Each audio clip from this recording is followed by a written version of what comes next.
खुदा के खादम को मैं सामने खुदा के पाक मज़बा पे बैतुम करूंगा ताकि वो खुदा के खूबसूरत कलाम को आपके सामने पेश करे। आपकी भरपूर तालीम है।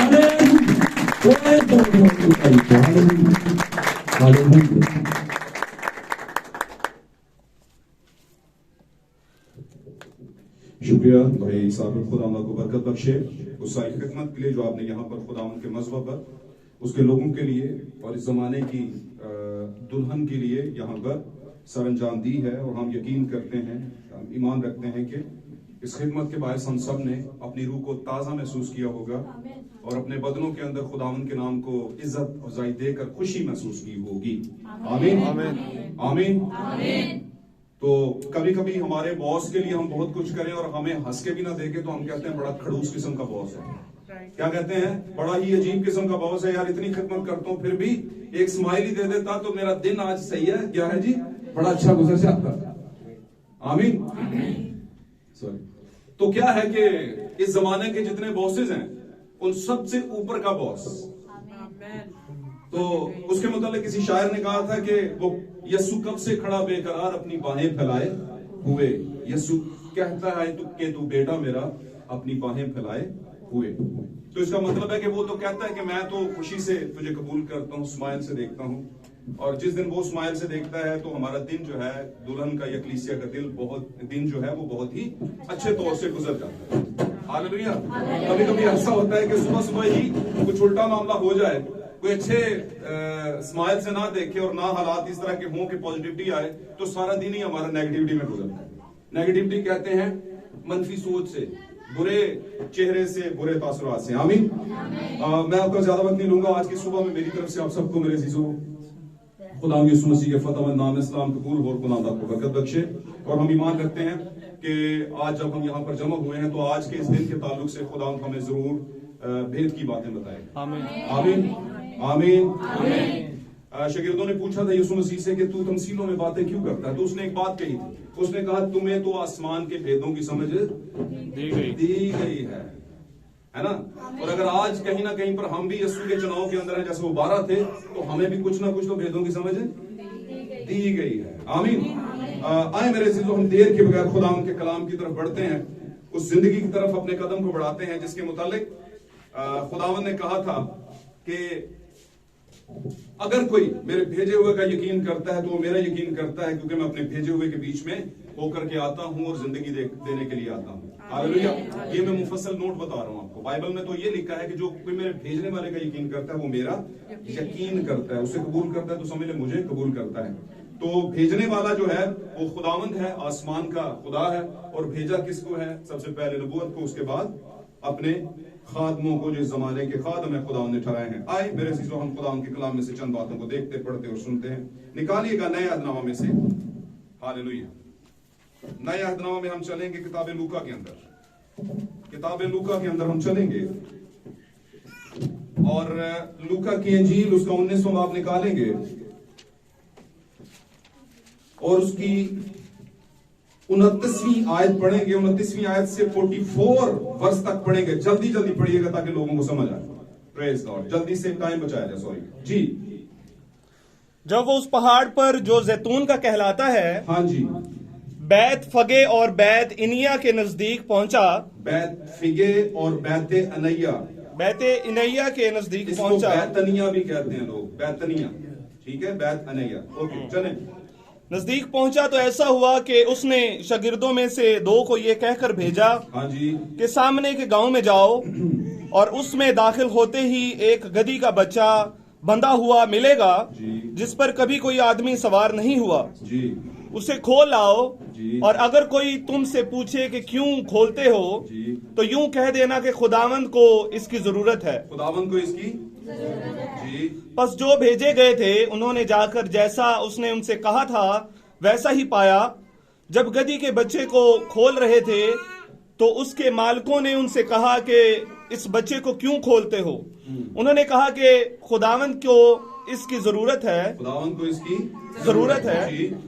वो उसको यीशु के पास ले आए और अपने कपड़े उस बच्चा पर डालकर यीशु को सवार किया। हाँ जी।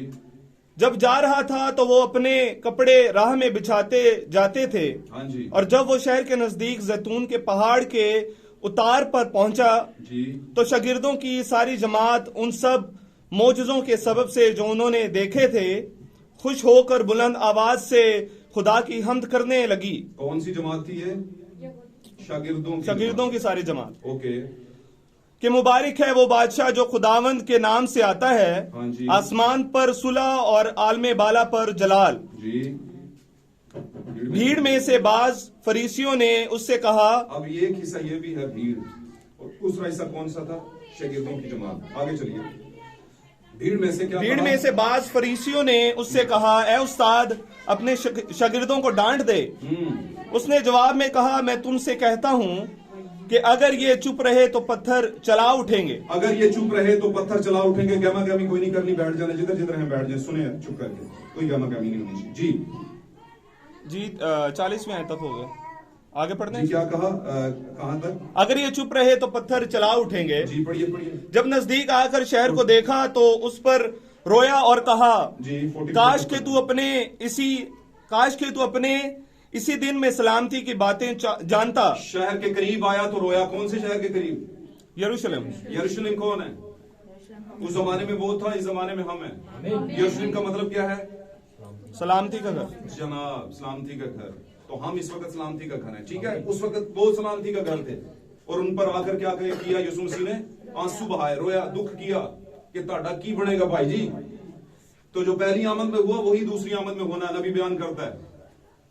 एक हिस्सा शागिर्दों की जमात का होगा भाइयों, और एक हिस्सा भीड़ भाड़ का होगा। और भीड़ भाड़ में आलनदीन होंगे, शरह के मुअल्लम होंगे, फरीसी यही थे। उन्होंने कहा इनको रोक, बहुत ऊंची ऊंची बोल देने। बात समझे? जी आगे पढ़िए। उसने कहा पत्थर चला उठेंगे। आगे। जब नजदीक आकर शहर को देखा तो उस पर रोया और कहा, काश के तू अपने इसी दिन में सलामती की बातें जानता। सलामती की बातें, भेदों की बातें, मगर अब वो तेरी आंखों से छुप गई हैं। जी क्योंकि वो दिन तुझ पर आएंगे कि तेरे दुश्मन तेरे गिर्द मोर्चा बांधकर तुझे घेर लेंगे जी और हर तरफ से तंग करेंगे। हाँ जी और तुझको और तेरे बच्चों को जो तुझ में हैं जमीन पर दे पटकेंगे। हाँ जी और तुझ में किसी पत्थर पर पत्थर बाकी ना छोड़ेंगे। जी जनाब। इसलिए कि तूने उस वक्त को ना पहचाना जब तुझ पर निगाह की गई। आमीन। खुदा के कलाम का पढ़ा जाना सुना जाना हम सबों के लिए मेरे अज़ीज़ों भाई से बरकत हो, और इस कलाम के बायस आपकी जिंदगियों में रिवाइवल आए, बेदारी आए, खुशी आए, बरकत आए। और ईमान रखिए कि जब कलाम सादर होता है तो पाक कलाम में लिखा है कि वो आपको अपना कलाम नाजिल करता है और लोगों को शिफा देता है। आमीन। तो आप ईमान रखें, आपकी शिफा जो है इसी कलाम के अंदर है। खुदा आपको बरकत देते, शिफे के खुदा आपके साथ। Praise God, hallelujah, hallelujah, praise God. कहने को बहुत कुछ है। मैंने दूसरा हवाला भी नहीं पढ़ाया आपको क्योंकि आप खड़े थे, और हम में से कुछ ऐसे भी हैं जो बेचारे बीमार हैं, वो ज्यादा खड़ा नहीं हो सकते। आमीन, आमीन। क्या हम सब खुश हैं जी? बड़ा कॉमन सा फिक्र है, बड़े लीडर्स बोलते हैं स्टाइल पे आगे, क्या हम सब खुश हैं? तो मैंने कहा चलो मैं भी बोल दूं कॉमन सा फिक्रा। तो अगर हम खुशी नहीं है तो खुशी की बातें कैसे रिसीव करेंगे, इसलिए पूछना पड़ा कि क्या हम सब खुश हैं? आमीन। लेकिन मुझे पता है अगर 2-3 मिनट 4 मिनट और खड़ा करवा देता तो खुश नहीं होना।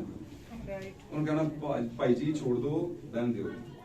तो इस हालात को मद्देनजर रखते हुए मैंने आपको बिठा दिया। आयतें और भी हैं, मिसाल के तौर पर खुदा के कलाम के गवाह और भी हैं जो खुदा के कलाम के उस वक्त को, उस इवेंट को, जो उस वाकया को जो एक जमाने में हुआ था इस जमीन के ऊपर ही, आमीन, इसी जमीन के ऊपर हुआ था, उसको हम बयान कर सके और सुन सके। कहने को बहुत कुछ था लेकिन मैंने कहा चलें अभी फिलहाल इतने ही हवाला जो है वो पढ़ाते हैं, इसी कॉन्टेक्स्ट को पढ़ाते हैं। तो यहाँ पर मेरे अजीजों, इससे पहले कि हम आगे बढ़े, मैं चंद बातें करना चाहता हूँ। आज का हमारा टॉपिक है हम नजात याफ्ता हैं। हम क्या हैं? हम नजात याफ्ता हैं। एक बात मैं जरा आपको बताता चलूं आगाज ही में, और कहते हैं अक्सर कहा करता है कि first impression is the last impression. जब शुरू में कोई इंप्रेशन आ जाता है तो वो ज़हन में रह जाता है, होता है कि नहीं? हाँ जी। बाद चो भावें हिंग जो है ना जितना मर्जी धो के आवो तुसी, वो कहंदा तेनू वेखिया होया है, तेन तू सुबह कुछ दे हुण की तो पहले इंप्रेशन पे सारा कुछ होता है, इसलिए फर्स्ट जो है उसको जरा सही रखें। आगाज बेहतर होगा तो अंजाम तो वही बेहतर जाएगा। क्या समझ रहे हो? अब हुआ क्या, हमेशा याद रखना है, दो तरह के लोग होते हैं हर जमाने के अंदर, कलीसिया के अंदर खास तौर पर, या कौमों के अंदर। एक होते हैं छुड़ाए हुए और एक होते हैं बचाए हुए। जो छुड़ाए हुए होते हैं वो भी यही समझ रहे होते हैं कि हमारी निजात हो गई, और वो कहते हैं कि हम भी निजात याफ्ता। बात समझ आ रही है? बोले आमीन। वो समझते हैं कि हम भी निजात याफ्ता हैं। मिसाल के तौर पर जो कोई मेलों पे जाता, मेला समझते हैं जो हमारे रिलीजन में मेला, में नाम लेना असल में मैं चाहता नहीं हूं और नाम दूं, लेकिन ये जो स्टेचूज बना के उसके मेले करवाते हैं और फिर लोग वहां पर मन्नतें लेकर जाते हैं और होते वो हमारी क्रिश्चियन कैटेगरी के अंदर है, तो वो भी समझते हैं हम निजात याफ्ता। समझते हैं कि नहीं? बल्कि यूं कह लें कि वो कहते हैं हमसे बड़ा तो निजात याफ्ता कोई और सबसे पहली हम कलीसिया, कहते हैं कि नहीं?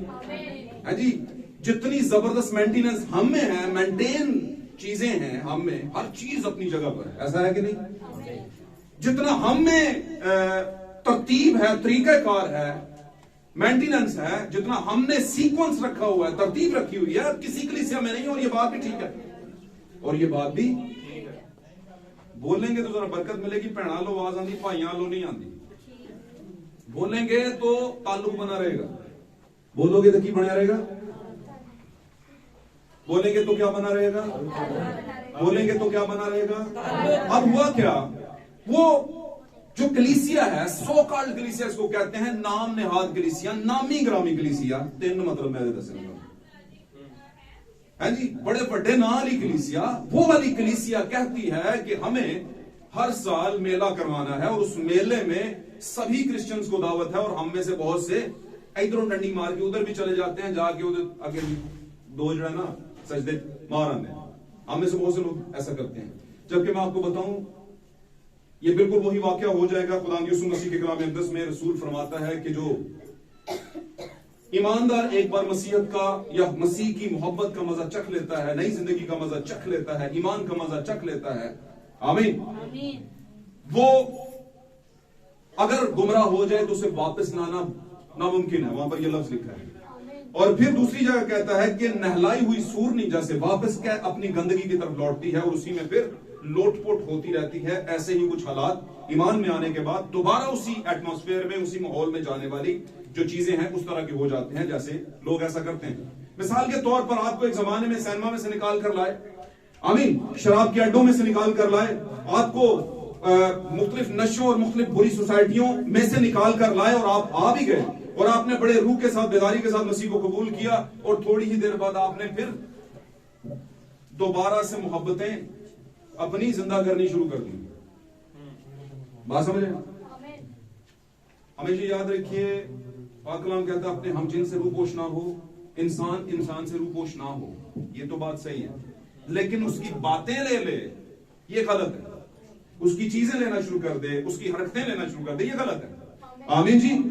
तो यहां पर बहुत से लोग समझते हैं, उस जमाने में भी जब मिस्र से निकले समझते थे कि हम निजात याफ्ता है। नहीं, वो छुड़ाए हुए थे, निजात याफ्ता नहीं थे। आज भी दुनिया में बहुत से लोग बैप्टिज्म लेते हैं, मुख्तलिफ तरह से लेते हैं, मुख्तलिफ अपने अपने तरीकेकार से बपतिस्मा लेते हैं और समझते हैं कि हम निजात याफ्ता है। नहीं, वो निजात याफ्ता नहीं है, वो सिर्फ छुड़ाए हुए हैं। आमीन। और छुड़ाए हुए से मामलात नहीं चलते, किससे चलते हैं? बचाए हुए से। मेरी बात समझ? और मैं जैसे कहता हूं, कल पिछली बार भी शायद मैंने कहा, मैं एक जगह जिक्र कर रहा था, जो बचाए हुए हैं उनके लिए जो बंदा सिलेक्ट किया गया, मुंतखब किया गया, वो बंदा फर्क था, और जो छुड़ाने के लिए किया गया वो बंदा फर्क था। आप देखिए वहां पर जाकर सिनेरियो के अंदर, जो छुड़ाने के लिए गया वो कौन था? बोले, मिस्र में से मूसा।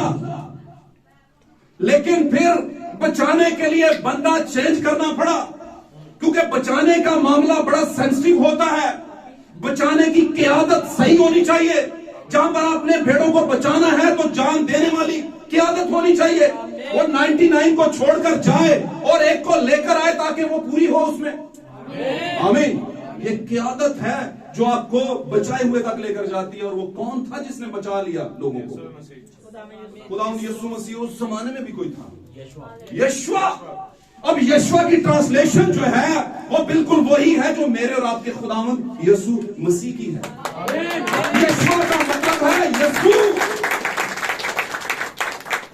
और मैं आपको एक बात और कहूं, बहुत सी जगहों पर चूंकि जबान का थोड़ा रद्दोबदल है, जबान का थोड़ा सीधा फर्क है, मेरी बात समझ रहे हैं? एक्सेंट फर्क है, बात करने का तरीका फर्क है, इसलिए बहुत सी जगहों पर उसे यीशु भी कहते हैं।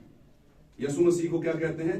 यीशु मसीह। और वो सही कहते हैं। और असल में सही बताऊं तो वही सही लफ्ज है, यीशु मसीह। और अगर आप हिब्रू में जाएंगे तो ये बाकायदा तौर पर यीशु नहीं आप कह सकेंगे, यशवा ही कहेंगे। यशवा मशीह ये लफ्ज है वहां पर लिखा। आमीन। मैं बहुत ज्यादा इब्रानी नहीं जानता, लेकिन फिर भी जो काम की चीज है वो मैं जानता हूं, मुझे पता है। और जो नहीं जानता वो मैं देख लेता हूं। आमीन। अब बनी इस्राइल चले आए, बहुत से लोग मर गए रास्ते में, लेकिन अगली मिनिस्ट्री जो बचाए जाने के लिए थी वो चेंज की गई। और वो किसको दी गई? यीशु, यशवा को। और यशवा ही वो वह शख्स था जिसने मोटिवेट किया पूरी कौम को कि नहीं, हम उस मुल्क में जा सकते हैं। हालेलुया। मेरे अजीजों, माजी में बड़े ही नबी आए, बड़ा कुछ हुआ। आमीन। लेकिन यीशु के बगैर बचाया जाना नामुमकिन था। इसलिए यीशु को आना पड़ा, हमारे यशवा को आना पड़ा, ताकि जितनी भी नबूवतें हैं उनसे ऊपर की बात हमें करे। उसने कहा, एक शख्स आ गया यीशु मसीह के पास, उसने कहा, अरे उस्ताद मैं क्या करूंगा हमेशा की जिंदगी पाऊं? उसने कहा, हुक्मों को तो तू जानता ही है। अब हुक्म क्या थे? क्या यीशु के हुक्म थे वो? नहीं भाई, वो तो पुराने अहदरामे के यहोवा के हुक्म थे। कहता है उनको मान, कहता है सब कुछ करता हूं मैं, हफ्ते में 2 बार रोजा रखता हूं, है ना, अपने माल की पूरी दायकी देता हूं, कुर्बानियां भी चढ़ाता हूं। उसने कहा, फिर मैं तुझे एक नया हुक्म देता हूं। अब ये वाली बात जो है ये यशवा ही कर सकता है। यशवा ही वो है, जब कौम हारेगी, आमीन, तो जमीन पर गिर पड़ेगा और खुदावंद उसे बताएगा, यशवा तेरी कौम में गुनाह पाया जाता है। आमीन। यशवा को बताएगा कि तेरी कौम में चोर कौन है, किस कबीले से आया है। आमीन। क्या आपने ये वाकया पढ़ा हुआ है कि नहीं? जब यशवा को मिनिस्ट्री दी गई तो एक चोर बीच में आ गया। आप जानते यीशु मसीह की पहली मिनिस्ट्री के अंदर एक चोर था कि नहीं? यीशु ने उसे कहा, एक है तुम में, भाईजान है तो कॉलर तो फाड़ के बाहर काटो। क्यों जी? बड़े लोग बड़े जज्बाती हो जाते, कहते हैं ए बच्चा, ओ बच्ची, ओ बच्ची, ए बच्चा। ये ठीक नहीं है, 50 साल से ऐसे ही उठा के बाहर फेंक। तो इसको पंजाबी में क्या कहते हैं? जजमेंट। समझ रहे हैं कि नहीं? तो जजमेंट का हक किसको, खुदा ने किसके पास रखा हो? अपने पास। आमीन। फिर वक्त और हालात बता देते हैं कि कौन क्या है, उसके काम बता देते हैं वो किसका है। हालेलुया। तो वहां पर भी एक चोर था यशवा की मिनिस्ट्री के अंदर। यशवा की जब वो कलीसिया को लेकर जा रहा था वादे के मुल्क की तरफ, वो चला और खुदा ने कहा, जैसे मैंने मूसा से कहा था, हर जगह तेरी हो जाएगी जहां पे तू कदम रखेगा, इसी तरह मैं तेरे साथ साथ हूंगा और तू कौन से कह कि आप क्या करें, आगे बढ़े। अब ये आगे बढ़ने का एक बहुत बड़ा रेवलेशन, इस बात को समझ। हमारे जमाने में भी हम मिस्र से निकले, यानी हमारी एक नस्ल मिस्र से निकली। गैर कौम हमारे लिए एक नस्ल मिस्र था। शायद कोई सिख जेंट्री में से आया हो, शायद कोई वाल्मीकि जेंट्री में से आया, कोई हिंदू जेंट्री में से आया हो, और ऐसा था भी। बरसगीर में यही तो कौमें थी, और क्या था, है कि नहीं? हिंदुस्तान कहते हैं ना, बरसगीर को पूरे को हिंदुस्तान ही कहा जाता था। पार्टीशन से पहले की बात है। तो बेशक बीच में दीवार आ गई तो प्रॉब्लम क्या है, जमीन तो वही है, हरकतें भी वही हैं, है ना, पहनावा तहजीब भी तकरीबन वही है। बात समझ रहे हैं? बल्कि कुछ तो हरकतें ऐसी हैं उनकी जो हमारे यहां आती जा रही हैं और तेजी से, और कुछ छूट नहीं रही, पहली छूट नहीं रही और नहीं आती जा रही। बात समझ रहे हैं? अब वहां पर हुआ क्या, यशवा की मिनिस्ट्री में प्रॉब्लम आ गया। और यशवा की मिनिस्ट्री के अंदर यशवा जब कौम को लेकर जा रहा था तो वहां पर वो जंग हार गए। और यशवा के दिल में ये ख्वाहिश जागी कि दुनिया क्या कहेगी, खुदावन तू अपने लोगों को हर जगह पे जताता है, उनको खौफ है तेरे लोगों का, आमीन। तो अब लोग क्या कहेंगे कि ये सारा मामला कैसे हो गया, कैसे ये हार गए।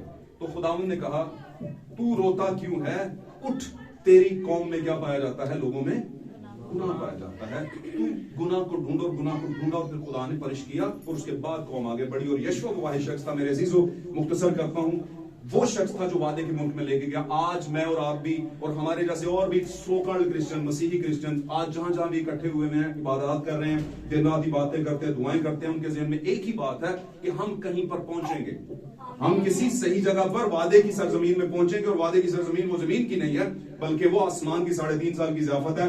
उड़ान भरने की ख्वाहिश में बैठे हुए हैं सारे रैप्चर की ख्वाहिश में बैठे हैं, हालेलुया। लेकिन याद रखना, इसी सारे सिनेरियो के अंदर एक हिस्सा ऐसा है जो हमने यहां पर पढ़ा, वो है शागिर्दों की जमात, और एक हिस्सा ऐसा है जो कि भीड़ है। भीड़ के अंदर पढ़े लिखे लोग और शागिर्दों की जमात में नॉर्मली अनपढ़ लोग। लेकिन मोहब्बत ज्यादा कौन दिखा रहा है, शागिर्द दिखा रहे हैं, आमीन। और आलमे दीन कह रहे हैं कि इस जमात से कह के चुप हो जाएं, इनको डांट क्यों शोर कर रहे हैं, आमीन। उसने कहा अगर ये चुप हो जाएंगे तो मैं तुमसे कहता हूं कि ये पत्थर जो हैं, आपको पता है कलीसिया में भी कोई लोग पत्थर होते हैं, कलीसिया में भी कुछ लोग क्या हो जाते हैं, पत्थर की तरह हो जाते हैं। अच्छा, पत्थर दो तरह के होते हैं, पाक कलाम ने कहा एक जिंदा पत्थर है, फिर उसने कहा जिंदा पत्थरों की इमारत बनते जाते हैं, आमीन। लेकिन कुछ ऐसे हैं जो पत्थर की तरह हैं, और उसने कहा मैं तुम्हारे संगीन दिलों को, पत्थर के दिलों को निकाल दूंगा और गोश्तीन दिल जो है ना वहां पर भर दूंगा। अब मैं आपको एक बात बताऊं, एक होता है ऑपरेट और एक होता है बाईपास। अब बाईपास कह दिया, एक होता है नए सिरे से कोई चीज डाल देना, बात समझ रहे हैं। एक चीज जो है वो क्यूरेबल होती है, हल तलब होती है, उसको हल किया जा सकता है, लेकिन एक ऐसी होती है जिसका हल कोई नहीं होता, उसकी मुद्दत पूरी हो चुकी होती है, उसको निकालते हैं, उधर फेंकते हैं और उसकी जगह पे दूसरी डाल देते हैं। खुदावंद भी कुछ ऐसा ही नजरिया बहुत पहले से बयान कर रहा था, पेशु भी बयान कर रहा था कि एक जमाना आएगा कि मैं उनके जो अपने जो हुक्म है उनके गोश्तीन दिलों पर लिखूंगा, जो गोश्त के बने हुए दिल जो धड़कते हैं वो पत्थर के नहीं है।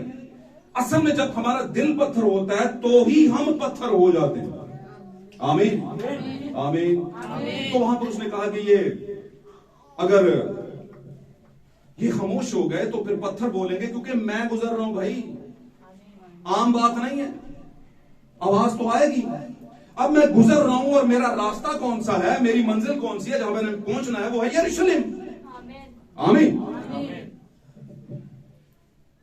Hallelujah praise God. मैंने पहुंचना है। अब जब वो पहुंचने को था तो मेरे अजीजों उसने देखा यरूशलेम की तरफ, ये 12 बात कही गई है, इस बात को अपने लिए रख ले, वो सिर्फ शहर ही नहीं था। और अगर मैं कहूं कि वो जो शहर था, शहर यरूशलेम, वो मैं और आप हैं, हालेलुया, मैं हैं और आप ही हैं वो शहर जो खुदा का घर कहलाता है, और खुदा अपने घर में रहता है। उसने कहा जो मेरे घर को बर्बाद करेगा मैं उसको बर्बाद कर दूंगा, हालेलुया। इसके दो मतलब है। पहला मतलब तो हम भी आता है, हम ही फिर रहे हैं अपने खुदा यीशु मसीह के घर को बर्बाद करने के लिए, मुख्तलिफ तरीके से, मुख्तलिफ बुरी आदतों के जरिए से, मुख्तलिफ हैबिट्स के जरिए से, एडिक्शंस के जरिए से, जो हमें लतें लग चुकी हैं बहुत सी चीजों की, बहुत सी रस्मों के जरिए से, बहुत सी तालीमों के जरिए से, एक तो हमने खुद बर्बाद किया, आमीन। दूसरी बात, वो घर जो खुदावंद का सिलेक्टेड घर है, जिसमें वो रहता है, आता है, बात करता है, वो है दुल्हन, आमीन। अब दुल्हन को जो बर्बाद करेगा ना, उसको फिर खुदा बर्बाद उछलेगा, आमीन हालेलुया। तो अब मामला ये है, यहां पर यीशु मसीह शहर में आए, शहर की तरफ आ रहे थे और रास्ते में रुके, और वहां पर रुककर जैतून के पहाड़ की उतराई पर वो रुके, और वहां पर रुककर उन्होंने शहर की तरफ देखा और उनकी आंखें नम हो गई और वो रो पड़े। और दुखी हुए पाक कलाम में लिखा है कि रो पड़े, और किसकी तरफ देखकर रोए, यरूशलेम की तरफ। ऐसे लगता है लेफ्ट राइट में उसे कोई और नजर ही नहीं आ रहा, सिर्फ दुल्हन के लिए आंसू बहाए जा रहे। क्या ख्याल है, आंसू सिर्फ दुल्हन के लिए बहाए जा रहे हैं। अब अगर यीशु मसीह पहली आमद में आंसू बहा रहा था दुल्हन के लिए, क्यों बहा रहा था, और उसने ये बात बीच में जाहिर भी की कि क्यों मैं आंसू बहा रहा हूं तेरे लिए, क्योंकि तूने अपने सलामती के दिन को जब तेरे लिए सलामती हो सकती थी, निजात हो सकती थी, तूने उसे नहीं देखा। अब तू इस ट्रायल में से गुजरेगी, सख्ती में से गुजरेगी। और मैं इसको इस तरह से बयान करता हूं, एक हिस्सा वो था शागिर्दों की जमात वाला, और दूसरा हिस्सा वो था जिसके बारे में कह रहा है कि तेरा वक्त था कि तू सलामती को जानती, लेकिन तूने नहीं जाना। अब तेरा मामला यह है कि तेरे गिर्द जो है दुश्मन मोर्चा बांध देंगे। ये एक तरह से नबूवत भी थी बनी इस्राइल के लिए। आमीन। आने वाले वक्त में सन 70 के अंदर ऐसा होना था। सन 70 में जनरल टाइटस ने आकर तबाही उतारनी थी, यरूशलेम को जलाना था। आमीन। फिर नीरू बादशाह आया, उसने जलाया। यरूशलेम के ऊपर बड़ी सख्तियां आई। आमीन। लेकिन याद रखना, यरूशलेम के लिए खुदा की मोहब्बत है, सजा भी देता था लेकिन वादा भी उसी के साथ। हालेलुया। इसी तरह दूसरी आमद में यीशु मसीह चूंकि इस जमाने में हाजिर और नाज़िर है, अपने लोगों में मौजूद रहता है, तो इस जमाने में भी टोटल क्राउड बनी इस्राइल का, और उसमें एक यरूशलेम का छोटा सा शहर। और पाक कलाम में नबी बयान करता है, खुदावंद की आवाज शहर को पुकारती है और दानिशमंद उसके नाम का लिहाज रखते हैं। शहर को पुकारना क्या? कॉलोनी में से लोग निकल जाए तो मकानों को पुकारना है। इस्लामाबाद में से दुनिया चली जाए तो बाहर होते आवाज ऐलान हो रहा है, तो किनको? क्या दीवारों को सुना रहे? भाई हम ही शहर हैं, हम ही एक एक मकान बन के खुदावंद का, और उसमें शहर बन जाते हैं। आमीन। और शहर लोगों के रहने की वजह से होता है, मकानों से शहर नहीं होता। लोग जब रहते हैं तो फिर शहर बसता है, हंसता है। आमीन। तो उसने कहा दानिशमंद उसके नाम का क्या रखते हैं? लिहाज रखते हैं। अब यहां पर एक और मामला है, हम इसको देखते हैं। मेरे अजीजों, मैं शॉर्ट सी बात करता हूं। बहुत से लोग इस पे बहुत सी बातें कर सकते हैं और हो भी सकती हैं, लेकिन मैं टाइम को जो है मद्देनजर रखते हुए कोशिश करूंगा जल्दी जल्दी बातें करता चला जाऊंगा। जकरिया नबी के जरिए भी नबूवत हुई, उसको पढ़ लीजिएगा, मेरे पास हवाला है। ऐसयून की बेटी देख, तेरा बादशाह आता है, वो जवान गधे पर बल्कि लादू के बच्चे पर सवार होकर आता है। हालेलुया। अब यहां पर मैं छोटी सी बात करता चलो, मेरे पास एक बात है मैं जरूर बयान करूंगा। गधा जो है वो किस बात की अलामत है? अलामतें हैं ये। मैंने बताया बाइबल में जो कुछ लिखा है उसका एक रेवलेशन है, आजिज़ी। एक और बात है, गधा जो है, जो जानवर है, ये किस लिए है? इसका मेन पर्पस क्या है? वो बोझ उठाने वाला। हालेलुया। खुदा बरकत दे। एक बोझ उठाने वाला। जकरिया ने तो कहा था लादू का बच्चा, तो लादू कौन है?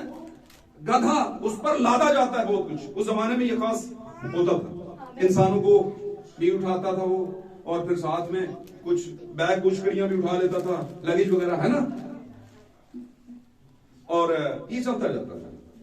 और दूसरी एक और भी अलामत है, जब मुल्कों के अंदर जंगें होती थी तो एक बादशाह दूसरे से अगर जंग नहीं करना चाहता था तो ये बॉर्डर लाइन पर दोनों बादशाह अपनी फौजों के साथ आते थे। तो जो बादशाह सुलह करना चाहता था वो गधे पर बैठ कर आता था। आमीन। और जो बादशाह लड़ना चाहता था वो घोड़े पर बैठ के आता था। और ये गधे वाला जो बादशाह गधे पर सवार होकर जाता था उस बादशाह के पास, तो इसका मतलब था कि हम अमन चाहते हैं, हम सुलह चाहते हैं, हम जंग नहीं चाहते। यीशु मसीह अपनी पहली आमद में आए, किस लिए आए? इब्ने आदम खोए हुओं को ढूंढने और निजात देने आया है, छुड़ाने नहीं आया। सिर्फ यीशु ने छुड़ाया और निजात दी। फर्स्ट सेशन किया जान देकर। आमीन। जान देकर फर्स्ट सेशन किया। निजात के लिए मामला क्या है? उसने कहा मैं जाता हूं, थोड़ी देर बाद किया, दुनिया मुझे फिर, लेकिन तुम मुझे देखते, क्योंकि आपके लिए कुछ अभी है भाई। मैं चला जाऊंगा लेकिन कुछ ना कुछ पीछे है पड़ा हुआ। और उनको पता चल गया जब पहली टोकरी खुदा जमीन से उठाकर पाताल में से अपने लोगों की ले गया था, जो आदम की नस्ल से लेकर के यीशु के जमाने तक के सारे बीच में गए थे, उनको लेकर गया था पहली टोकरी को। पहली टोकरी फलों की, यानी कि उन मुर्दों की जो मसीह में मुए हुए थे। आमीन। ईमान की हालत में जो मर चुके हुए थे उनको जिंदा करके ले गया। अब वहां पर मामला यह हुआ कि यीशु मसीह ने हमारी निजात का बंदोबस्त किया, हमें छुड़ाया।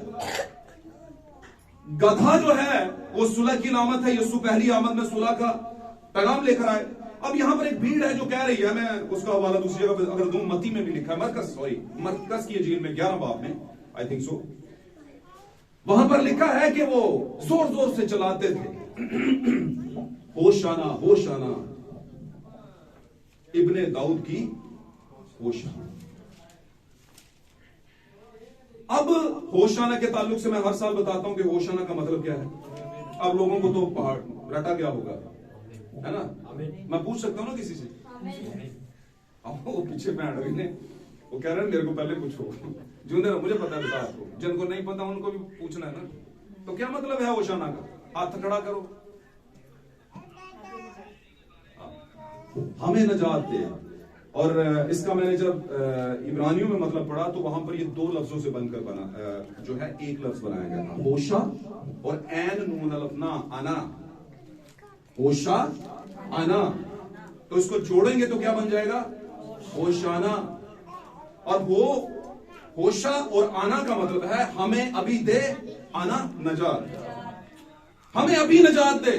अब अभी नजात कौन सी चाहते थे? वो अभी वाली, अभी तो सलीब पर नजात होनी थी भाई, तो वो कौन सी नजात चाह रहे थे? हाँ जी, रोमन गवर्नमेंट से कह रहा था साला साल से ये हम पे मुसल्लत है, हम पे जुल्म करते हैं, हम निचले दर्जे की कौम बनकर रह गए, हालांकि हम इतने पढ़े लिखे हैं, हम जिंदा खुदा यहोवा पाक को मानने वाले हैं। और तेरे बाबत, तेरी बाबत यीशु को कहते हैं, तेरी बाबत बहुत कुछ लिखा है कि एक इब्ने दाऊद आएगा, वो अपना तख्त लगाएगा, है ना? बात समझ रहे हैं? वो लोहे के आसा से हुकूमत करेगा, और इस तरह की और बहुत सी चीजें तेरे मुतालिक हमने पढ़ी हैं, सुनी है, हिस्ट्री तेरे बारे में गवाही देती है। अब कुछ कर, हमें अभी नजात दे, देर ना कर। समझे? लेकिन क्या यीशु मसीह का गधे के बच्चे पर सवार होने का रेवलेशन और जैतून पर रोने का रेवलेशन ये यीशु को पता था? उनको नहीं लग रहा, उनको ये लग रहा था कि बस दे नजात। आमीन।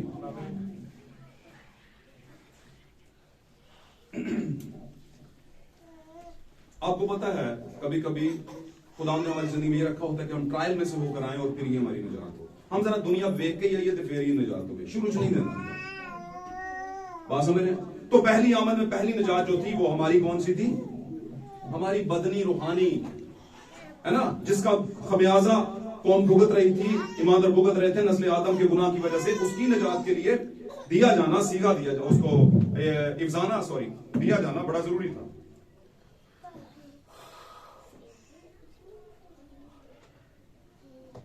थैंक यू, बरकत दे। मैं इसको शॉर्ट करता हूं। तो क्या हुआ? वो निजात मांग रहे थे, होशाना का मतलब है नजात, हमें अभी नजात दे। हालेलुया। अब वो मांग रहे हमें अभी नजात दे। आज का हमारा टॉपिक क्या है? हम नजात पा चुके हैं।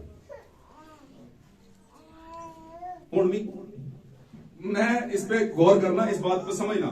ये बात कहने वाली इसलिए कह रहा हूं, कुछ बातें जब हम अपने मुंह से निकालते हैं तो बातें हम पे इंप्लीमेंट होना शुरू हो जाती हैं। उसने कहा इसका खून हम पे और हमारी औलाद पे। तो क्या ऐसा हुआ था कि नहीं?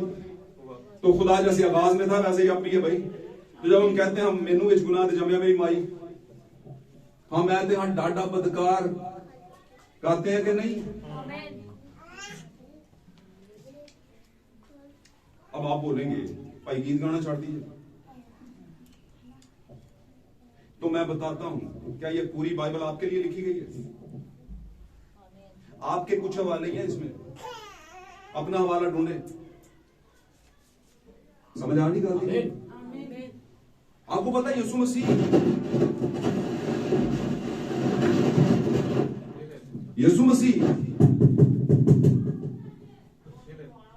मसीह जमीन पर आए तो कुछ अपने बारे में लिखी गई आयतों को पूरा करने आए थे। गल को पक्का बन लो, पले समझ ले इस बात को। यीशु मसीह पूरे कलाम को पूरा करने नहीं आए थे।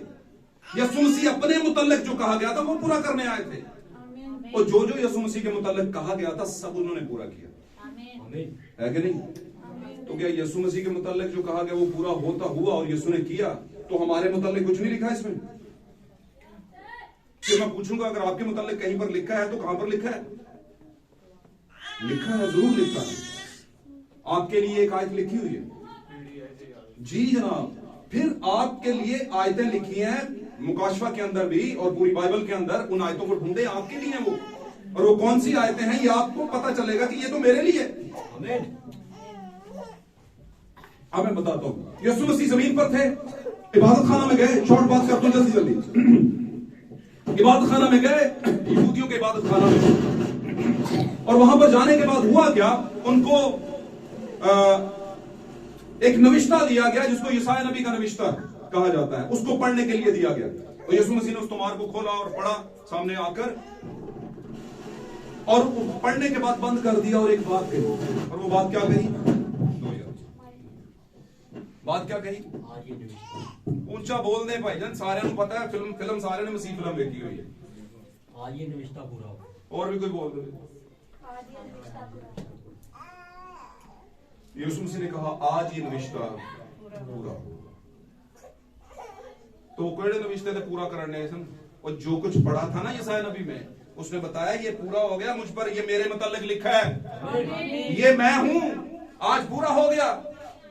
इसका मतलब उस तो पहले पूरा नहीं हुआ, सॉरी, इससे पहले पूरा नहीं हुआ था, तो पूरा होना जरूरी है। आपके मुतालिक भी कुछ लिखा है जिसको पूरा होना भी जरूरी है। अब आपके मुतालिक क्या लिखा है? फॉर एग्जाम्पल आपके मुतालिक लिखा है, जैसे बच्चे ने बयान किया, भाई ने बयान किया, रब दी करेगी इबादत एक पीढ़ी ऐज आवेगी ते आमन वाली पीढ़ी नु रब दी खबर आवेगी। ये है बिलीवर्स। पीढ़ी का मतलब नस्ल, और नस्ल जो आती है वो बच्चे, मतलब 33 साल की नस्ल नहीं पैदा होती, बच्चे ही पैदा होते। इसलिए यीशु की मिनिस्ट्री में जो वादे के मुल्क में गए वो बच्चे गए, और काहिन भी बदल गया, हारून को बदल के उसका बेटा बन गया, मूसा की जगह पे यीशु आ गया। क्यों जी? और यीशु ने, खुदावंद ने कहा था पहले ही कि आप उस मुल्क में ये नहीं जाएंगे, ये सब मरेंगे यहीं पे। और जब ये सब मर जाएंगे तो इनके बच्चे, जिनको दाएं और बाएं में तमीज नहीं कि क्या कौन सा दाया होता है कौन सा बाया, यानी फ्रेश जनरेशन, उनको लेकर जाऊंगा और उनको फिर आगे अपने कवानीन पढ़ाऊंगा। आमीन, हालेलुया। अब मेरे अजीजों, बातों को समझने की कोशिश करें। वहां पर वो लादू के बच्चे पर बैठ कर आया, क्या करने आया था? सुलह किसके साथ करवाने आया था? इंसान की, खुदा के साथ। और लादू के बच्चे पर बैठ के रोम के खिलाफ वो जंग नहीं कर सकता था। सबसे पहली जंग जो है इंसान को खुद से जीतनी पड़ती है। बात समझ रहे?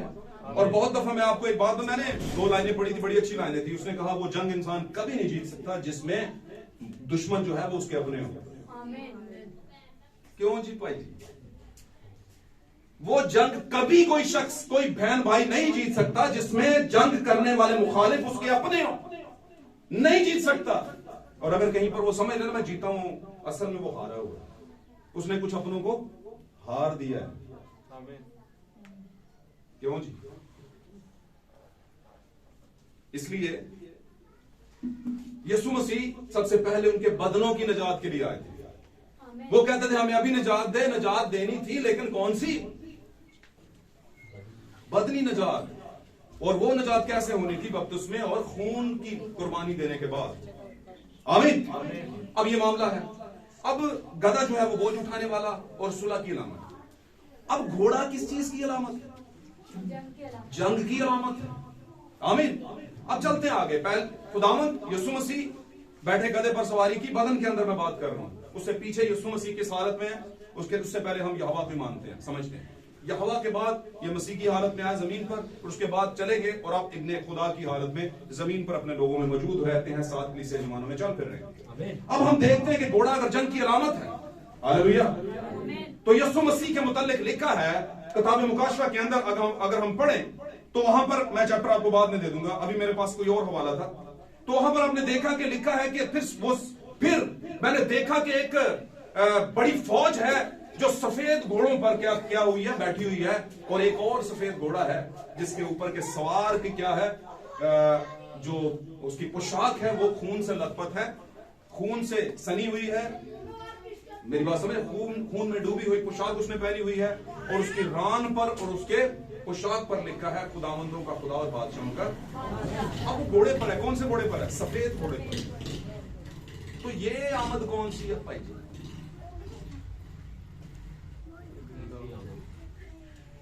इब्ने तो ये जो मांग रहे थे ना, नजात दे अभी हमें, होशाना होशाना, तू जो खुदावन के नाम से आता है, मुबारक है तू जो खुदावन के नाम से आता है ना, हमें अभी नजात दे।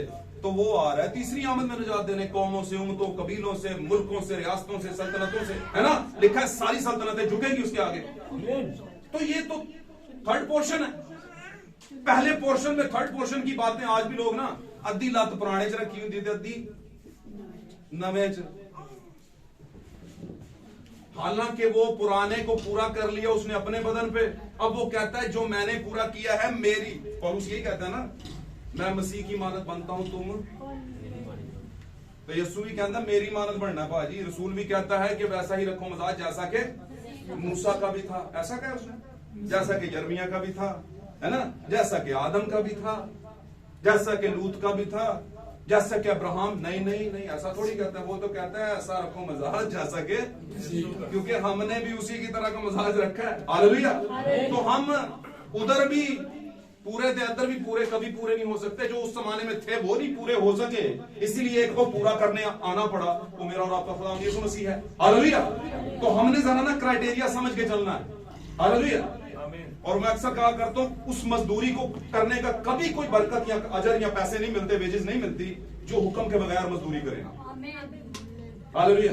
बातें सीखने वाली बहुत सी बातें हैं, और ये बातें सीखने की गर्ज से बात कर रहा हूं। मुझे एक बात बताइएगा, यीशु मसीह को गधे के बच्चे पर बैठकर यरूशलेम तक आने की जरूरत क्यों पड़ी?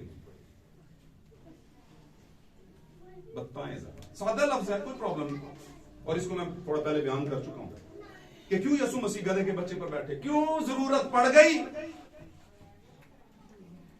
मैं और आसान कर देता हूं। शेर के बच्चे को कोई बोले, शेर को बोले कि तेरा जब बच्चा पैदा होगा ना, मैं उसे कुत्ते जैसा भौंकना सिखाऊंगा, तो सिखा ला जो मर्जी, भौंकेगा वो कुत्ते की तरह। वो कैसे धाड़ेगा? शेर की तरह, रोर जिसे कहते हैं, रोर, धाड़ना है कि नहीं? बात समझ रहे हैं? तो इसका मतलब है जो शेर के मुतालिक पहले से बीच में है वही करेगा शेर। तो यीशु के मुतालिक जकरिया नबी ने कहा था कि नहीं? किस पे आएगा वो? गधे के, जवान गधे, बल्कि लादू के बच्चे पर सवार होकर के वो क्या करेगा? तो यीशु मसीह तो नबूवतों को पूरा कर रहे थे जो उसके बारे में लिखी, इसलिए गधा भी जरूरी था। गधा कह लें या गधी का बच्चा कह लें, कुछ भी कह लें, क्यों जी? तो यीशु मसीह ने नबूवतें, लेकिन वो किन के लिए करनी थी पूरी? क्या क्रिश्चियंस के लिए? बोलिए जरा, अपने दिमाग खोलो, पॉइंट की गल आई। नहीं नहीं नहीं, वो किन के लिए आया था उस वक्त पहली आमद में? अपनों के लिए, और उसके अपने कौन थे? और उस कहता है बेशक तानू लगता है छड़ देता है, छड़िया नहीं है, उनके साथ वादे हैं। वो अलग बात है, थोड़े टाइम के लिए काटा और तुमको जोड़ दिया, पर उन्होंने क्यों कटिया? मगरूरी दी वजह तो, पर वादे उनके हैं अभी। है ना, किधर भूल जाए, उधर वेखेगा ही नहीं, वेखेगा भाईजान। क्यों भाई? और देखने के लिए एक टाइम, उसी के स्पेस के अंदर खुदा ने हमें, मैं उसकी जो इन बिटवीन जिसे हम कहते हैं, दरमियानिया के अंदर, दुरानिया के अंदर खुदा ने हमें स्पेस दिया कि हम भी थोड़ा सा रोगन खा ले, पी ले, वहां से जंगली जैतून भी दे रही। ओके, तो क्या हुआ? वो गधे के बच्चे पर बैठ कर आया, नबूवत को पूरा किया। करना किन के लिए था? तौरात किन के लिए थी? पुराना अहदनामा किन के लिए था? बनी इस्राएल के लिए, कौम के लिए, जिनको शरीयत दी गई उनके लिए, और उनके लिए वो बैठ कर आया गधे के ऊपर।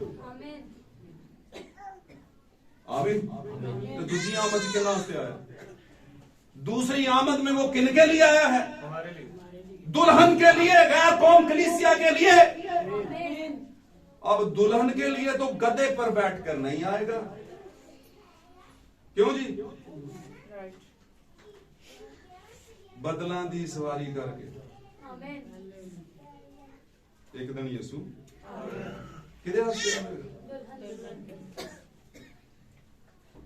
बात समझे कि ओ भाई जी, दूसरी आमद में टिपिकली वो बनी इस्राएल के लिए नहीं है, आपके लिए। हम किस आमद में हैं? क्या दूसरी में है क्या पहली में? ये टाइम कौन सा चल रहा है? दूसरी आमद का, पहली का? दूसरी का। तो दूसरी में हमें अभी नजात दे, हाथ च कैंडल्स, हाथों में डालियां। क्या चाहते हैं आप, मुझे जरा बता ही दें, मुझे आज इसका मतलब ही बता दें। क्यों जी, क्यों जी, बताएं मुझे। पाक कलाम में लिखे पौलुस ने कहा, जो बेगाना जुबान में बातें करते हैं तर्जमा आयत ना करन। गल समझो। तो अगर कोई कहीं पर एक्टिविटीज, सरगर्मियां कोई मसीही कर रहा है तो उसका मतलब भी दस दे जरा। बड़े लोगों को बेचारे मोमबत्ती नाग भी लग जाती है, कई बार कपड़े साड़ जाते लोग, सॉरी टू से माजरत के साथ, लेकिन ये बातें सीखने वाली है। और एक बात और भी बताते चलूंगा, ये जमाना कौन सा है? क्या परियां का जमाना है? लोग कहते हैं दाऊद परियां पन के परियां चुक के आवेगा। सुना कि नहीं? किने किने सुने? हाथ खड़ा करे, हाथ खड़ा। भाई यार बिल्कुल नहीं हाथ खड़ा करते पे, किसे काम बताएं। तो परियां चुक के, ये जबूर है ना? क्या है जबूर? बोले भाई। नहीं, ये नहीं सुना भाई। उसने कहा कि जो दुख के साथ बोलता है खुशी के साथ काटेगा। और फिर एक पंजाबी का जबूर है कि घर नूं भरियां चुक के आवेगा, यानी कि बड़े बड़े गट्ठे फसल के है, ऐसा। ओके, तो भरियां चुकन का जमाना केड़ा जमाना सी? केड़ी आमद सी? बड़े बड़े गट्ठे 3-3, 4-4 हजार, 5-5 हजार है। मसीहत आ रहे हैं, दौड़े आ रहे हैं हजारा नाल, है ना? कौन सा जमाना था? मसीहत इस तरह फैली, यीशु की पहली आमद में शागिर्दों ने ऐसा काम किया जनाब, है ना? बड़ी दुनिया। और आज आपको बताता चलूं, आपको वैसे पता ही होगा, बड़े लिखे लोग हैं, बाकी सारी गल्लां दा पता था कि दुनिया में सबसे बड़ा जो रिलीजन है इस दुनिया के अंदर, वो क्रिश्चियनिटी है। ऑल ओवर द वर्ल्ड, जो ग्लोबल वाइज आपको बता रहा हूं, जो सबसे ज्यादा कोई रिलीजन है जो मानने वाले हैं, वो क्रिश्चियनिटी है। और दुनिया की सबसे ज्यादा पढ़ी जाने वाली किताब जो है वर्ल्ड वाइड, जिसको उन्होंने अनाउंस किया है, वो बाइबल मुकद्दस है भाई। सही कह रहा हूं, ये बिल्कुल मैं कोई तारीफी लफ्ज नहीं बोल रहा। हाँ, खुदा का शुक्र है कि अभी भी कुछ लोग ऐसे हैं जो पढ़ते हैं बाइबल को, ऐसे हैं जो यीशु मसीह के नाम की ही वजह से क्राइटेरिया के अंदर हैं। आमीन। अब चलते हैं, थोड़ी सी आगे बात करते हैं। तो भाइयों, यीशु मसीह की पहली आमद में जुलूस निकला, डालियां फलाना बहुत कुछ हुआ था कि नहीं? लेकिन उसमें तो कुछ भीड़ थी, कुछ आगे आगे थी। मरकस में लिखा है, उसमें मत्ती में लिखा है, कुछ भीड़ आगे आगे थी और कुछ भीड़। तो भीड़ के हिस्से हैं, बात समझ रहे हैं? इसी तरह कुछ ईमानदार नारे मार रहे हैं, कुछ ईमानदार आगे हैं जो गिला कर रहे हैं, वो भी कहते हैं हम ईमानदार हैं। हालेलुया, फकीर फरीसी। लेकिन दूसरी आमद में क्या चाहिए हमें? होशाना, होशाना, तू जो खुदावन के नाम से आता है, हमें अभी निजात दे, अभी निजात दे, तू जो खुदावन के नाम से आता है, ये कहना चाहिए हमें। ਤੁਹਾਡੇ ਅੱਗੇ ट्रे पई होए है ना, जो ਤੁਹਾਨੂੰ चाहिए खाना छाना, ਤੁਸੀਂ ਕਹੋ खाना लिया, भुख लगी हुई है, कहते कि नहीं? तो कहेगी या तो मैं बेवकूफ हाँ, तो वैसे तेरी तरफों मैं ही बेवकूफ हाँ, है ना? मैं ये कहना नहीं कि नहीं तू बेवकूफ, क्योंकि जो ऐ मैं कह देता तो फिर प्रॉब्लम बढ़ जाना। वो खाना पास पड़ा हुआ है। बात समझे कि नहीं समझे? तो निजात तो ईमानदारों की हो चुकी, और आज का हमारा मौजू क्या है? हम निजात पा चुके। आमीन। हम कौन सी निजात आज कलीसिया है, कौन सी होशाना कर रही है? बताइए मुझे तो। हाँ, यस, जिनको चाहिए निजात वो होशाना करे, क्योंकि खुदा उनके लिए मौजूद है। लेकिन जो निजात पा चुके हैं उनको इस एक्टिविटी से कम बाहर आना चाहिए और फिर अगले स्टेप पे चले जाना चाहिए, अगले मकाम पर चले जाना चाहिए। आमीन। अब घोड़े पर आ रहा है भाई, वो कब आ रहा है? तीसरी आमद में, सफेद घोड़े पर। बात समझ रहे हैं? अब एक और बात करता चलूं,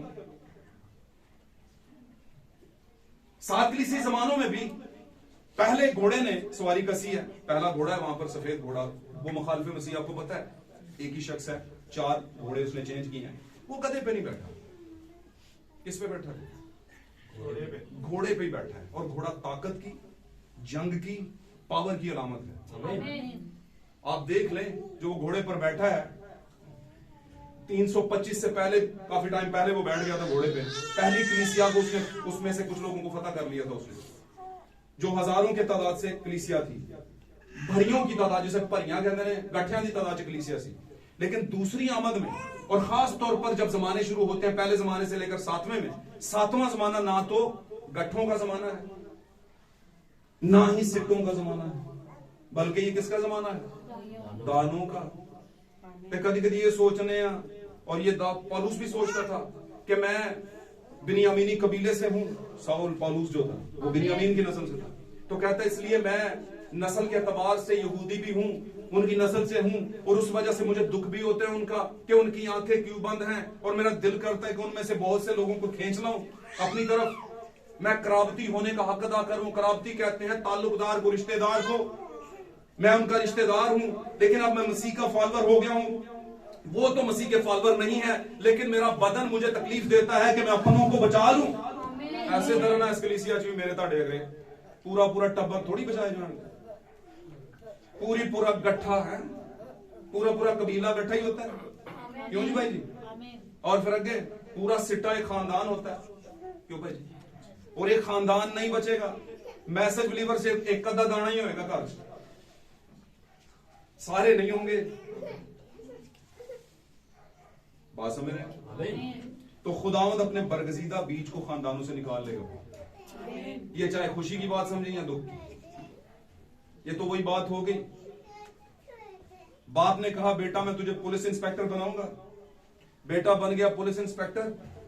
क्यों जी? साथ में ही दरवाजा नॉक हुआ, पहले दिन ड्यूटी थी, घर आया, नॉक किया, जी यहां पर फलां फलां बंदा रहता है। कहता है बेटा मैं ही हूं वो तेरा बाप।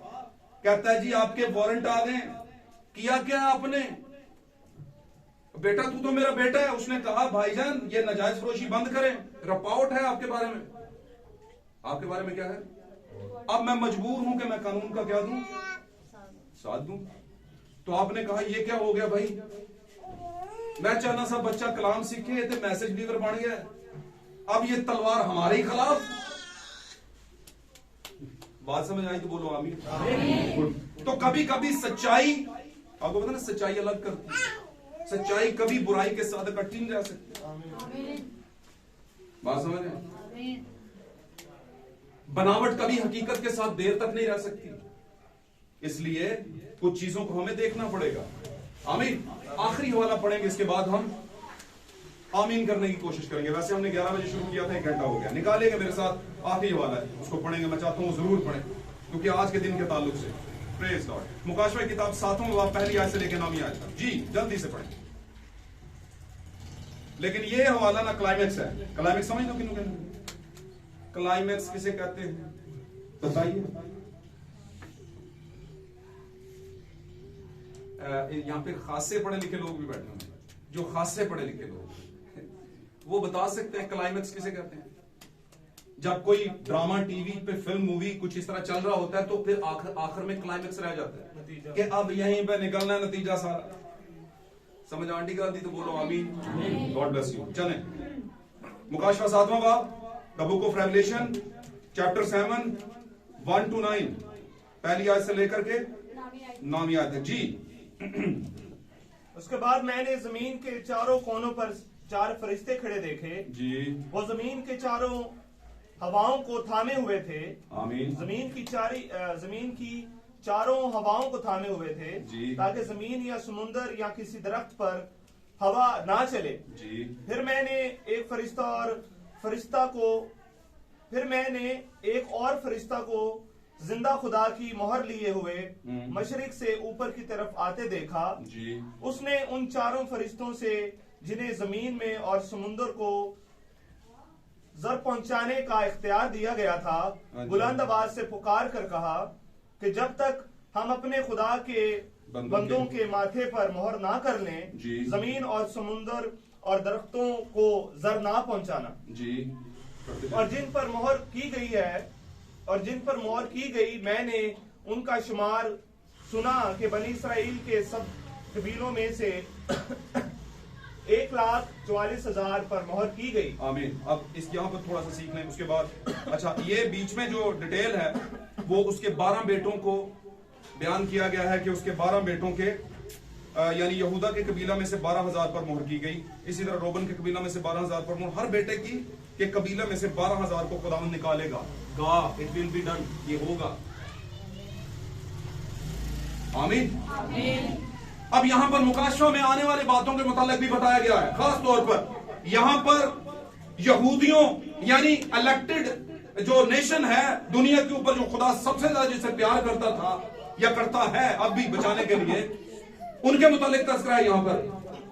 अब खुदावंद कह रहा है कि अभी वो जो है 4 फरिश्ते जमीन पर, वो उन फरिश्तों को रोका गया कि अभी तुमने किसी तरह की आफत को लेकर नहीं आना, यानी जमीन पर तबाही नहीं लानी। मैं पहले मोहर कर लूं अपने लोगों पर जिनसे मेरा वादा है, जो मेरी नस्ल के हैं। आमीन। और ये याकूब के 12 बेटों के कबीले की सारी नस्ल में से 12 हजार, और इसका शुमार देखें तो उसने ऊपर बताया है कि 1,44,000। अब ये वाला लफ्ज जो है ना गैर कौमें इस्तेमाल करती हैं और आप इसको कबूल कर लेते हैं, और आपको जब पता नहीं होता तो आप फौरन आगे से कहते हैं अच्छा ताड़े 1,24,000 तो साढ़े 1,44,000। वो साढ़े किहड़े ने, तुसी अपना बचा लो, यही बड़ी गल है। साढ़े वो अपना बचाए जा रहे, मोहर लवा रहे ने, ये साढ़े नहीं। वो कौम है जिसकी आंखें बंद हैं, जिन्होंने यीशु को चढ़ा दिया था ऊपर। अब यीशु चूंकि बदनी तौर पर पैदा जो उनमें हो गया, लिखा है वो उम्मत के या कौम के एतबार से यहूदी था यीशु, लेकिन हकीकत में खुदा का बेटा था, लेकिन यहूदियों में आया इसलिए उनका कहलाया, इसलिए बचा रहे। उन पर मोहर कहता रुक जो हाले ना मारे हो इन्होंने, ना आफत जमीन पर लाना, पहले मोहर कर लूं। लेकिन सारे यहूदियों पे नहीं, क्योंकि अदन में आदम की नस्ल से पैदा होने वाले आगे नूह के जमाना में जाकर के सब मखलूत हो गए, मिल गए काइन की नस्ल के साथ। आमीन, हालेलुया। लेकिन खुदावंद ने जो काइन की नस्ल के साथ मिले भी थे, उनको आगे चलकर बचा रहा है अपना लहू देकर। आमीन। और जब ये एलिया और मूसा आएंगे तो इनकी मिनिस्ट्री को सुन करके, जो कि मुकाशवा में लिखा है 2 गवाह आएंगे एलिया और मूसा, वो उन्हीं के नबी थे जो उस जमाने में आए, उसी तरह के होंगे, लेकिन वो प्रचार वही करेंगे जो उस जमाने में उन्होंने किया, और यीशु मसीह का प्रचार करेंगे। और जिस जमाने में उन्होंने रद्द किया था उसको वो रिवाइज करेंगे, उस बात को अपने क्या उसे कहना चाहिए कि तौबा करके यीशु मसीह को उन्हीं वादों के साथ कबूल करेंगे जिन वादों के साथ उन्होंने उसे रद्द किया था। कहने का मतलब ये है मेरा, तो वो जमाना होगा जब वो उसे कबूल करेंगे और उन पर मोहर कर ली जाएगी, और खालस हिस्सा 1,44,000 का यहूदियों का बचा लिया जाएगा। सारे नहीं बचाए जाएंगे जो काइन की नस्ल के हैं और यहूदी बनकर बैठे हैं, जिनके बारे में यीशु मसीह ने कहा तुम अपने बाप इब्लीस में से हो, वो शुरू ही से क्या है, खून नहीं है। और उन्होंने जवाब क्या दिया था, भाईजान हम हराम से नहीं है,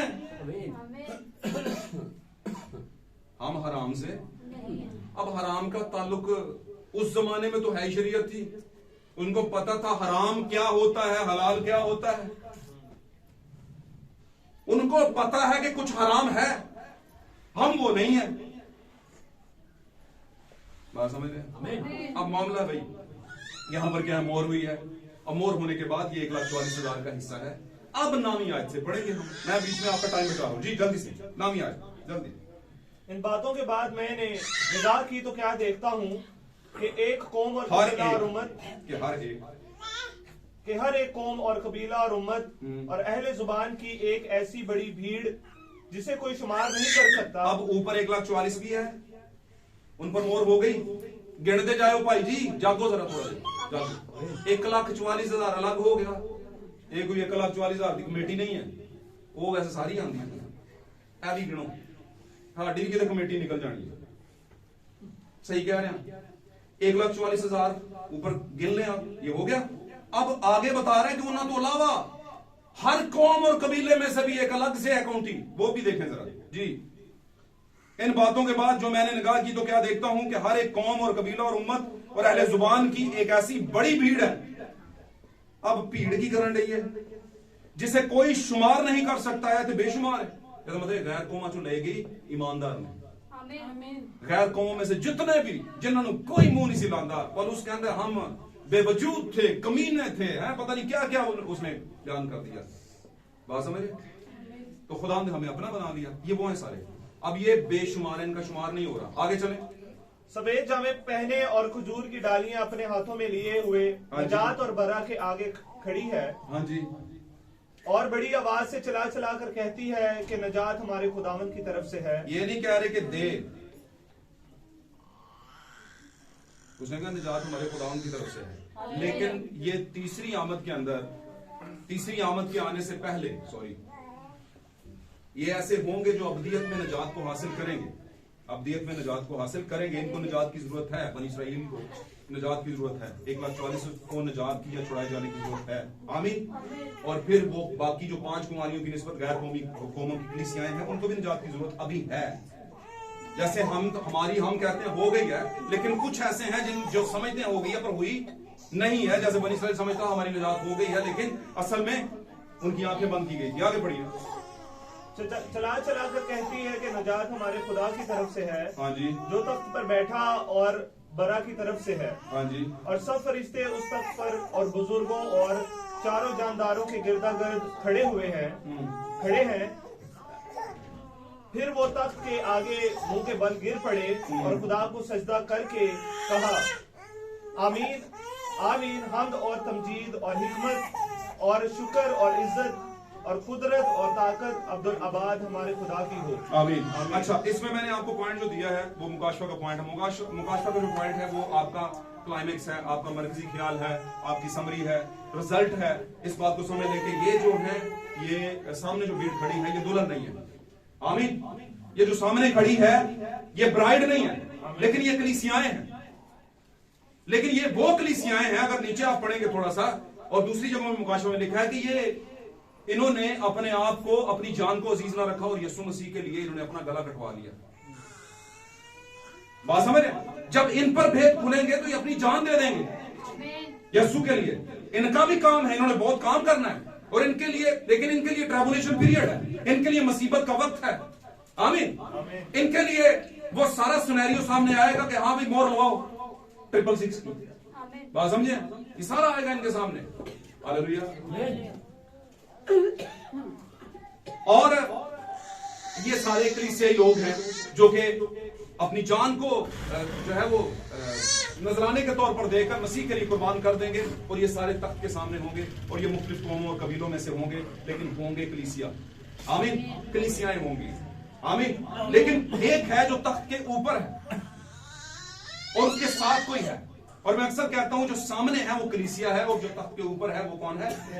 दुल्हन है। इलेक्टेड वंस हैं, चुने हुए हैं, अलग किए हुए हैं, और फिर बरगजीदा भी किया गया। 3 फेजेस में से गुजरे हैं और ये ऊपर है। और ये काम कौन सा चल रहा है? आमीन। ये कौन सा काम चल रहा है? कौन सा ये वक्त है? मैं आपको एक और बात बताता चलूं। ये सारी काउंटी जो है, ये वाली काउंटी जो सामने खड़ी है, आसमान पर नहीं खड़ी, अभी गल ध्यान ना सुनो। ये जो कलीसियाएं हैं, मरकर कट कर गई हैं मसीह के लिए, ये सामने भीड़ है, हाथों में डालियां हैं और कहते हैं निजात हमारे खुदावंद की तरफ से है। ये कहां पर खड़े? आसमान पे हैं या जमीन पर? क्यों? क्योंकि यीशु मसीह की तीसरी आमद में तख्त लगेगा जमीन पर। 1000 साल बादशाही होगी जमीन पर। आमीन। और ये होंगे जमीन पर। लेकिन 2 ऐसे हैं खास कैटेगरी के लोग, एक मेरा और आपका खुदावंद यानी दूल्हा, और दूसरा उसकी दुल्हन, जो आसमान पर 3.5 साल का टाइम गुजार कर जमीन पर आएंगे और वो तख्त के ऊपर होंगे। आएंगे किन के लिए? इन्हीं के लिए। और पाक कलाम में लिखा है कि तुम 12 कबीलों को क्या करोगे?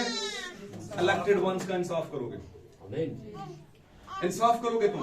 और वो जो दुल्हन है उसको मिसाल दी गई किससे? सबा की मलका। उसने कहा सबा की मलका इस जमाने के लोगों के लिए कोर्ट कर इन पर इल्जाम लगाएगी और अदालत करेगी इनकी। अदालत के दिन इन पर क्या करेगी?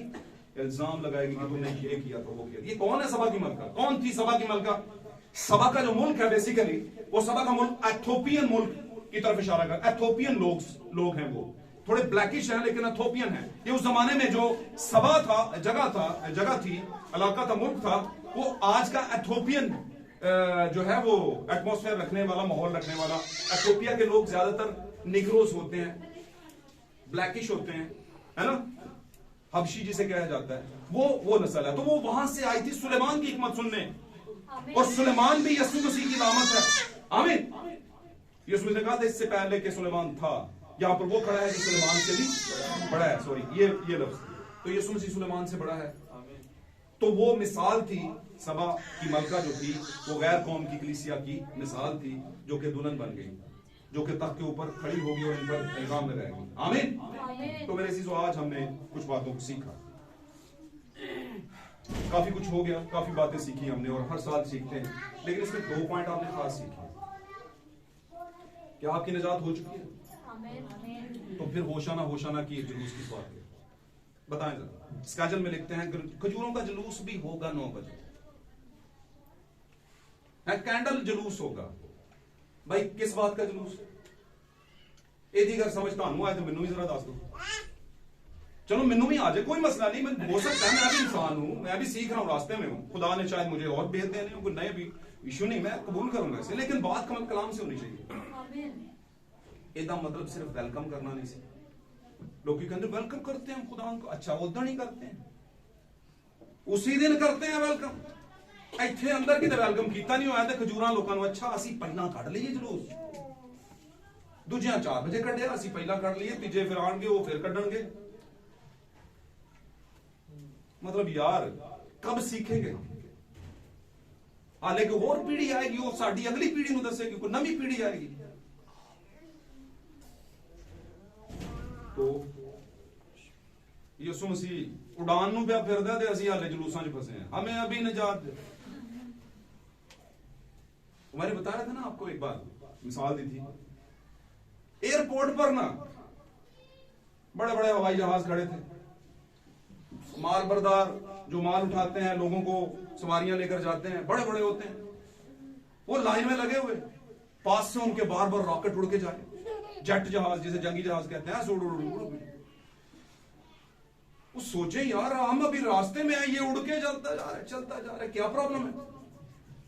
कहता पूछूंगा जरूर उसे एक दिन, उसे कहता रुक भाई ना एक मिनट, गाल सुन, कादी छेती पई है तेन, हमने एक चक्कर भी नहीं लगाया, तू बार बार ऐसे नहीं ऐसे। तो बात उसने बड़ी खतरनाक कर दी, उसने कहा भाई तेरी लाइबिलिटीज में और मेरी लाइबिलिटीज में फर्क है, लाइबिलिटी के अंदर जिम्मेदारियां, बात समझ रहे हैं? तेरी दूसरे लफ्जों में समझ में और मेरी समझ में बड़ा फर्क है।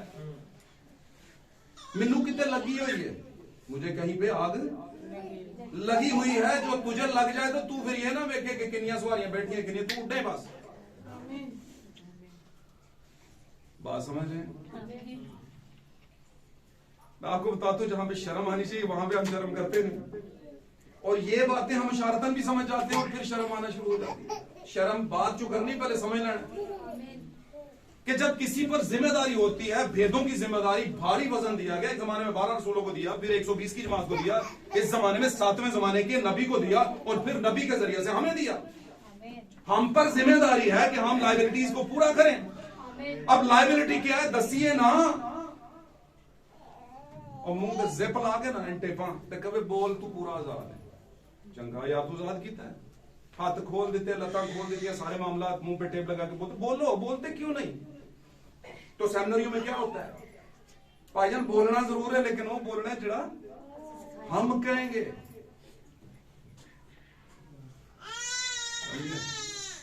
तो ये तो वही बात होगी, चल भाई बै शेर साहब थले वो, शेर साहब उत्ते खलो, कहते जी माई बाप, जी माई बाप, जी माई है, थोड़ी दुम बाहर निकल रही है शेर दी, बच्चे पकड़ रहे हैं, टाइगर को छू लिया, थोड़ा जा पिंजरा उत्ते करो जरा। तो आज हमारे बड़े टाइगर ना कहीं पे सीट स्टैंड पे लगे हुए हैं, उन्होंने पता रोटी टाइम ना मिलती, खाना टाइम से मिलता है, अच्छा खाना मिलता है, खाना नहीं देंगे वीक हो जाएंगे, इन्होंने आप ही अपने मजबूरी ना देना सामने से, ठीक होगी तो तमाशा करेंगे ना। तो कहते हैं हम चूंकि जंगले में हैं, जंगल में है, जंगले के अंदर हैं, पिंजरे के अंदर, तमाशा करने के लिए आए हैं, खाना भी ठीक, सारा कुछ ठीक, अच्छी सर्कस में जगह, अच्छा कमरा हमारे लिए, अच्छा रूम, अच्छा पिंजरा, उधर भाजन दूसरे जंगल च फिरते पे ने, सुबह का लब्बा नहीं शिकार है, पर ओदे सिर दे उत्ते कोई सीट स्टैंड वाला नहीं बैठा। वो ईमान के साथ शिकार ढूंढता है, उसे पता है कि जिसने मुझे जिंदा रखा है वो मुझे देगा जरूर,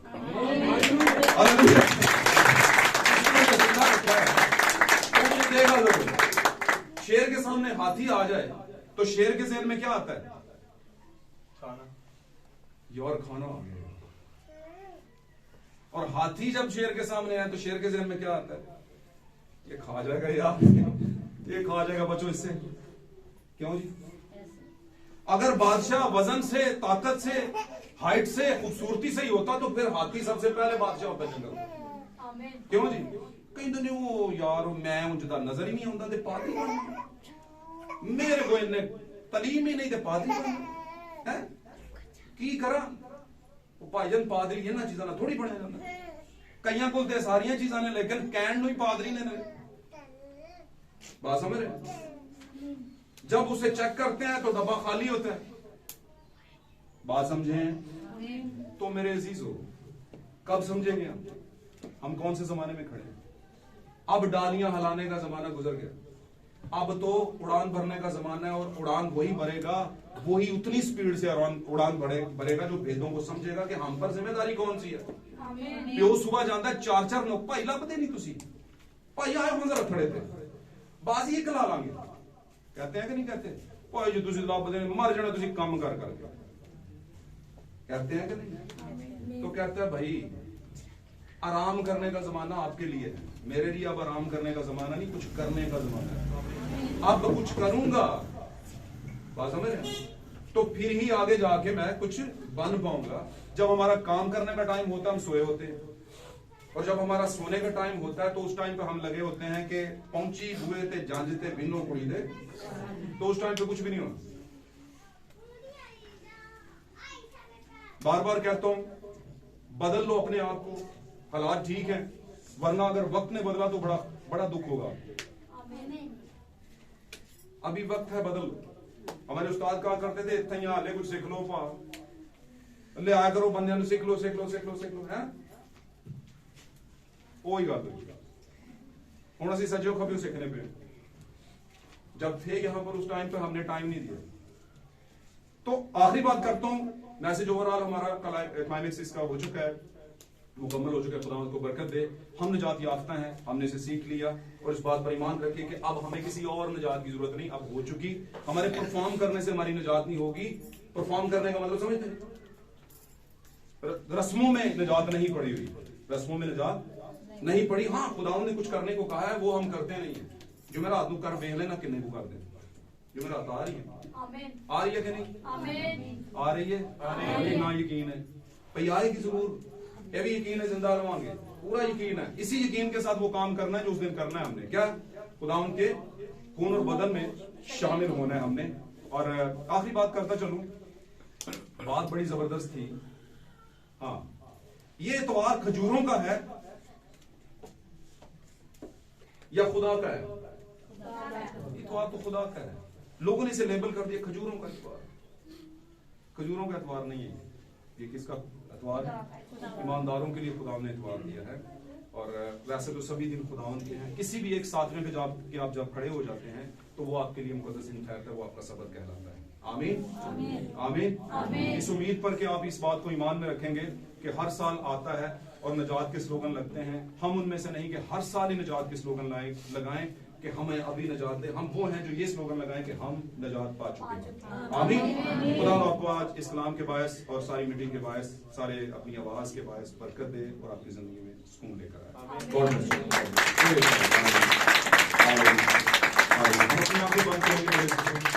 आंखें बंद करेंगे, थोड़े वक्त के लिए सोचेंगे, अपने आप से सवाल करेंगे क्या मैं निजात याफ्ता हूँ? अगर मैं हूँ तो क्या मैं अपनी लायबिलिटीज जो मेरी जिम्मेदारियां हैं उसको पूरा कर रहा हूँ? अगर नहीं कर रहा तो आज खुदा से कहें खुदा मुझे हिम्मत दे। Praise God. बहनें भी भाई भी अपने आप को खुदा के सामने पेश कर सकते हैं। Praise God. हालेलुया।